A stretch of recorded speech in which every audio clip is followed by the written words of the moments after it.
All right, don't take this wrong. This next story gives me hope. Why? Because I'm the little guy. How do I say this? I consider myself the common, ordinary, garden variety, vanilla Latter-day Saint. I'm not the bishop, not the elders quorum president, stake president, nor any other president of anything. I'm the little guy, doing what I can to help with the work in any way that I can, or wherever the Lord will let me.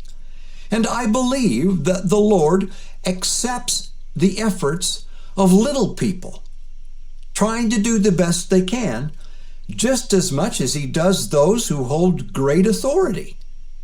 This story, not about me. It's about one of those little guys. The year, oh, and by the way, Judy, if you're listening, this story is for you. And Corey, you too. The year was 1829, and the place was Manchester, New York. 23-year-old Joseph Smith Jr. had completed the translation of the Book of Mormon.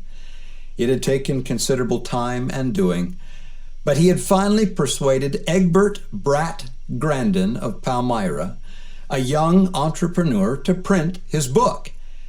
The agreement was for 5,000 copies at the exorbitant price of $3,000. Grandin had been most reluctant to take the project, believing the book would not sell and that he would not be paid. The terms of the contract, therefore, were stiff in Grandin's favor. Now, Joseph and his family did not have that kind of money. Fortunately, though, Martin Harris was able to mortgage his farm to secure the printing of the book.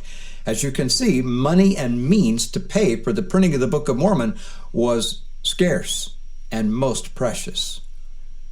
Port was just a lad, about 16 years old. His family and the Smith family were close friends. He remembered Mother and Father Smith coming over to visit at his house and sharing the marvelous developments of the restoration. Port believed their every word. He would look forward to those visits and beg his parents to let him stay up and be a part of the discussions. He would tend the pine torch that served to illuminate those nightly discussions. When Port learned that Joseph needed money to print the Book of Mormon, he determined to help in any way he could. After his day's work, he would go out into the woods and pick berries by moonlight, which he would then sell in the village of Palmyra and give the money to Joseph. When the berries ran out, he gathered wood and hauled that into town for sale.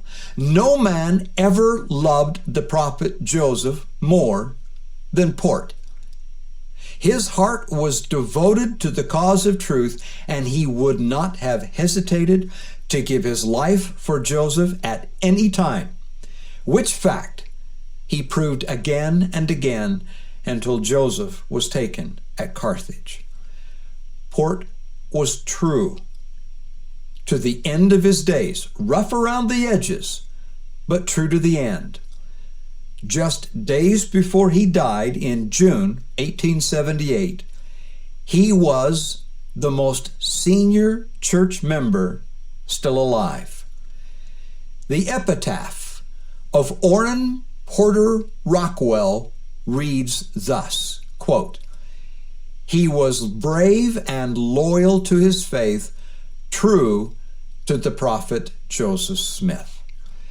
And from my point of view, I believe that the Almighty counted Porter's pennies just as much to Porter's gain as Martin's thousands contributed to the printing of the Book of Mormon. Sacrifice is not in how much we give the widow's mite, but in how much it hurts.